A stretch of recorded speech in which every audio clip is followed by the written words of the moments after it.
Silvina Martínez. Pero ahora, entrevista mano a mano, la primera de la ministra Sandra Petovelo, acá en La Cornisa. Bueno, ministra Sandra Petovelo, gracias por dar la primera entrevista desde que sos ministra, te lo agradezco doblemente, y a muy pocas horas de un discurso que fue muy fuerte y está marcando algo distinto. ¿Qué es para vos lo que marca? ¿Qué pasó en el discurso en las últimas horas? Dividiría lo que me pasó a mí personalmente de lo que creo mirando un poquito desde afuera y siendo un poco más objetiva. ¿Qué te pasó? No, primero te digo lo que a mí me parece que para la gente es un llamado al patriotismo, que creo que es algo que fuimos perdiendo los argentinos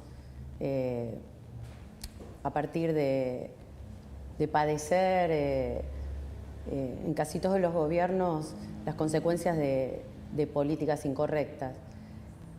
Personalmente lo que me fue pasando a medida que el presidente iba contando un poco nuestra hoja de vida de lo que vinimos a hacer, ¿no? Porque nosotros trabajamos mucho antes de asumir, por lo menos en mi caso y con los equipos estuvimos trabajando muchos meses antes en esa especie de gabinete en las sombras que decía Javier. Entonces, hoy vemos el resultado o por lo menos la proyección de nuestros resultados de lo que vinimos a hacer, de lo que vinimos a trabajar. Y fue muy emocionante. Yo no sabía lo que iba a decir Javier. ¿No sabías? No. Nadie sabía, creo que sabía el presidente y Santiago Caputo, según me informaron. ¿Qué te pareció la reacción de los diputados opositores, de los que no son opositores? Yo lo que percibí fue mucho sorpresa y silencio. Sí, fue eso. Estar ahí adentro viendo las reacciones fue interesante, ¿no? Porque había como un congreso dividido, mucha euforia voy a hacer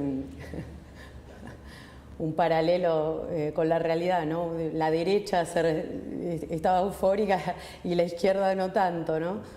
Pero lo que me llamó la atención es que yo pensé que iba a haber más reacción. Reacción, insulto. Sí.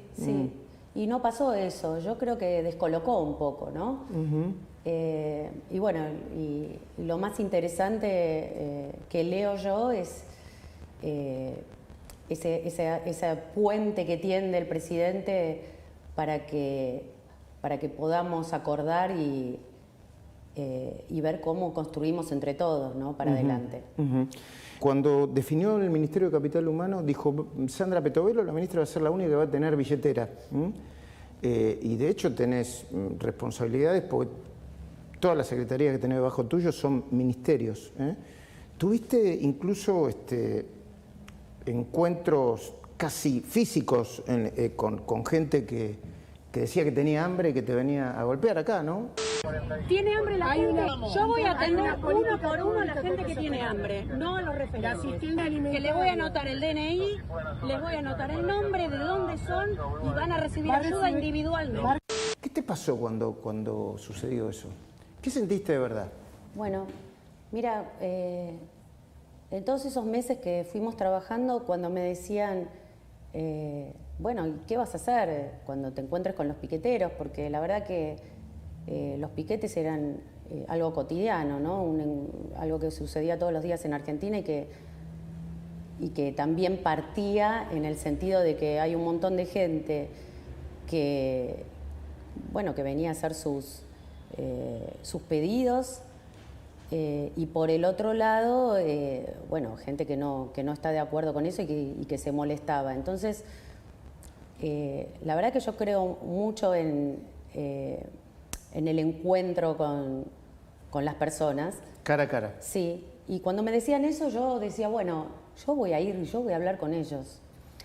Y ese día yo había invitado al presidente a venir a que conozca el ministerio, iba a venir Karina también, y justo cuando estamos por venir para acá nos avisan, que había gente en la puerta, entonces por una cuestión de seguridad abortamos la experiencia, entonces me vine yo sola y cuando venía en el auto pensaba, yo me voy a bajar, yo les voy a preguntar, voy a hablar con ellos. Y bueno, y llegué y no subí a mi oficina, mi custodia casi se muere, porque yo me bajé y dije abran la puerta y les fui a hablar. Y me impresionó mucho que cuando les hablé, buscaban a los referentes, ¿no? No te querían hablar cara a cara, se daban vuelta para... O sea, en la primera línea había 2 o 3 que eran los que gritaban, eran la voz, ¿no? Hay 1 millón de personas sin comer, no sé qué.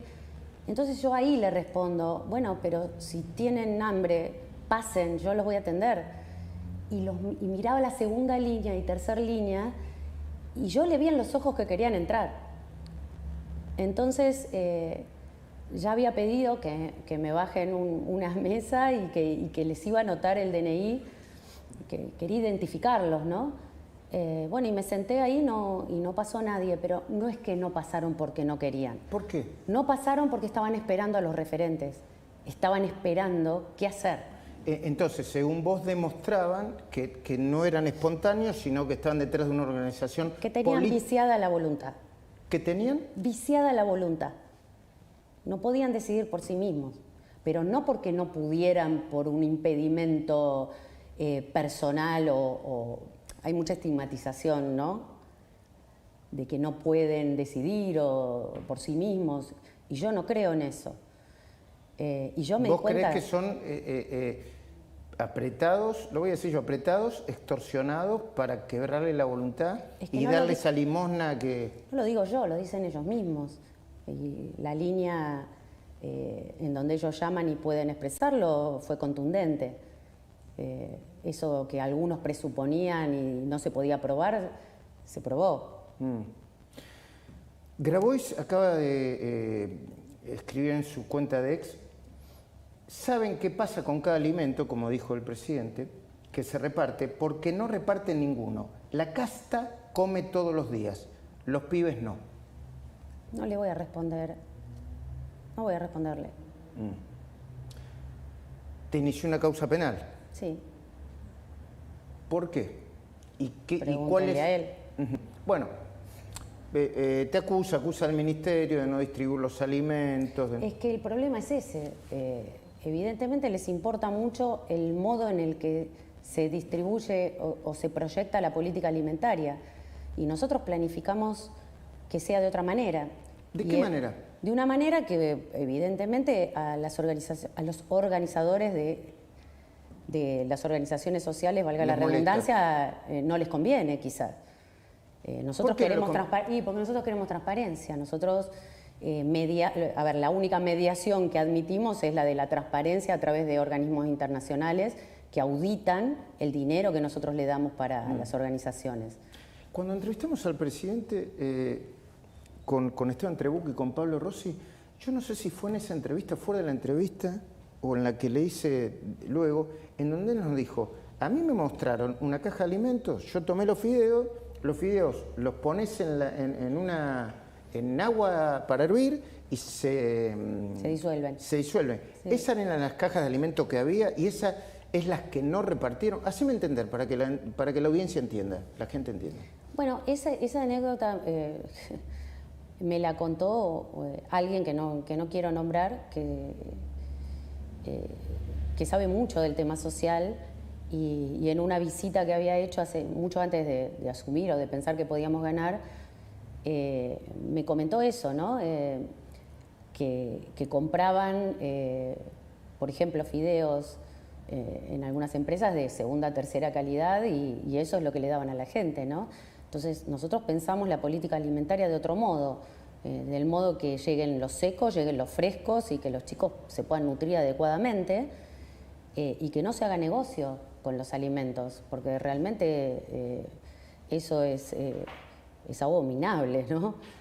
Aprovechar para hacer negocio la vulnerabilidad de la gente, y no voy a acusar a nadie, por eso hay gente de la que no quiero hablar, cada uno sabrá lo que hace.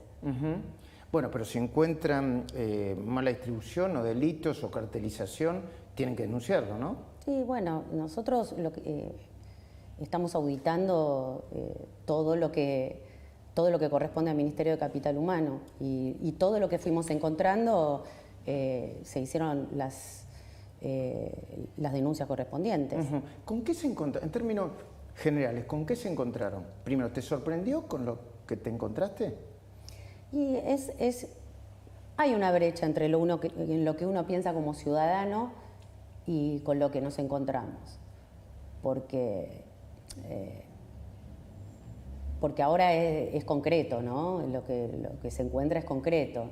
Y, por ejemplo, lo de los medicamentos oncológicos es... Lo del DATSE, ¿no? La Dirección de Asistencia Especial o para situaciones especiales. Para situaciones especiales, que pasó de Desarrollo Social al Ministerio de Salud, por tu decisión, después de lo que vos viste. Es que en realidad inicialmente estaba en Salud y no se sabe muy bien por qué pasó al ex Desarrollo Social, porque en realidad para poder comprar los medicamentos se necesitaba una autorización de salud, o sea, era una vuelta un poco extraña, ¿no? Y además eran medicamentos oncológicos y prótesis que resultan difíciles de encontrar. Claro, el circuito es si, por ejemplo, no se consigue uno de estos medicamentos en Provincia de Buenos Aires, pasa a Nación, si Nación no lo puede conseguir, pasa a este organismo específico para eso. El tema es que las compras se hacían de una manera absolutamente irregular, con procesos administrativos que no están contemplados lícitamente, ¿no? 3, 4 o 5 laboratorios por mail hacían las cotizaciones. Bueno, todo un proceso irregular en el cual no se puede controlar si hay alguien en el medio que se está quedando con algo que no le pertenece, ¿no? ¿Te sacaste a los gerentes de la pobreza, entre comillas, del medio? Si no querés nombrarlos con nombre y apellido, es una decisión personal y política, a mí no me molesta. ¿Se lo sacaron del medio ya, efectivamente, o no? ¿O todavía no? Creo que es un proceso, ¿no? Creo que entendieron que había algo que no estaba bien. Creo que la gente entendió que no tiene que estar esclava de nadie. Creo que hubo mucha desinformación porque el dinero que se entrega es dinero de los contribuyentes, ¿no? No es dinero de los que organizan. Estamos entonces hablando de la los gente planes, ¿no? Claro, y la gente muchas veces piensa que le deben algo a ellos, ¿no? O sea, lo que sucede ahí es que más allá de la extorsión, yo creo que también hay un sentimiento de que se les debe algo, ¿no? Cuando una persona, esto pasaba también con los punteros, cuando una persona tiene alguna desgracia, como perder a alguien, ¿no? Y hablo de barrios humildes por ahí, y viene el puntero y les entrega un cajón para la persona que falleció, o un remedio para sus hijos, siente ese sentimiento de que se lo tienen que devolver. Entonces a veces no es, hay extorsión o hay una devolución y se aprovechan de ese sentimiento también para llevarlos a un lugar, ¿no? Digo, no es solamente la extorsión. Yo creo que es peor aún, ¿no?